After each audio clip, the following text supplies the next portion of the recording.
to Kaiser for that very reason. Now, we're going to go over a couple of things. We're going to tell you how I came to Toastmasters, why I came here. We're going to go over some things I learned from Toastmasters and why I'm staying at Toastmasters, I've stayed through the years. And then we're going to talk about what we're looking forward to. So, why did I first arrive at Toastmasters? My first goal of Toastmasters was to learn to give better classes. I'm an esthetician. I do facials and skincare for a living. My mom had a training center, and she said, "Oh, Michelle, I'm going to have you train the people that come in." And I went, "You what?" I'm going to train that what? So one of my clients, as I was kvetching to her about the, "Oh God, Mom wants me to do this," had mentioned Toastmasters. Says, "This is a great organization. They'll help you learn the tools you need to speak and train these potential students." So this was my initial reasoning for joining Toastmasters. So, okay, I'm going to step out of my comfort zone. I'm going to learn how to speak. And I walked into my first meeting and spent 6 months not giving a speech. They literally had to go, "Get up and do one." It's terrifying to come up and speak, and I have to say I'm in good company when they say the greatest fear is speaking, not deaf, but speaking. Okay, so I got over the first speech, and you realize the ground doesn't swallow you up, the people don't attack you, nobody yells and screams, and you actually get through it. Heart pounding, hands freezing, shaking like a leaf, but you get through it. What did I learn? I learned that Toastmasters give you skills that help you in your job. And that surprised me. Not just teaching classes, but teaching my clients one-on-one. So Toastmasters has an evaluation technique. They call it the sandwich evaluation, where you start with a positive, you give an area of improvement, you end with a positive.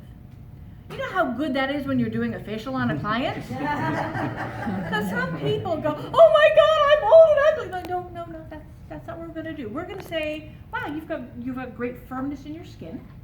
I'm noticing a lot of congestion. We need to work on that. But you're doing a good job of keeping the hydration."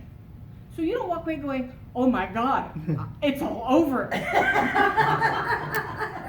And it actually is really helpful for work, because your clients go, "She's really nice, and she can help me clean this up and I'll look better." And you know what? You do look better when I'm done with you. So that's been a great tool I've gotten from Toastmaster. I did go through a phase in Toastmasters where I had nothing to say. I didn't know what I was going to speak on. I didn't have a topic. I just went, but I kept showing up.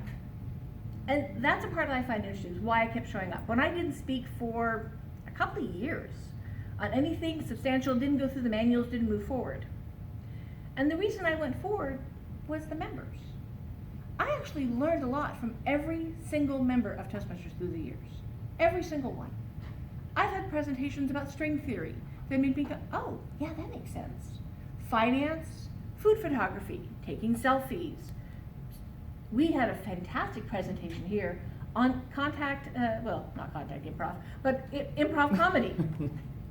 The contact was incidental, we didn't need that, but nobody sued, so we're fine with that. But I've learned from everybody present. And I also found that I'm actually good at giving encouraging feedback to others. Because every speaker, when they walk in the door, has latent abilities. And Irene Key, when she came in, because you mentioned Irene, had the most amazing latent storytelling ability. She told a poem about being a 6-year-old child going to Florida when Florida was still segregated. And she's an African American woman. That poem brought tears to my eyes. So I'm still here because I keep growing. I've started giving speeches again, as you can tell. At least I hope you can tell. I hope I'm speaking loud enough you can hear me. And I'm pushing myself forward because now there's a new Pathways program, which I was nervous about, I have to admit. I'm like, "Oh God, I don't know."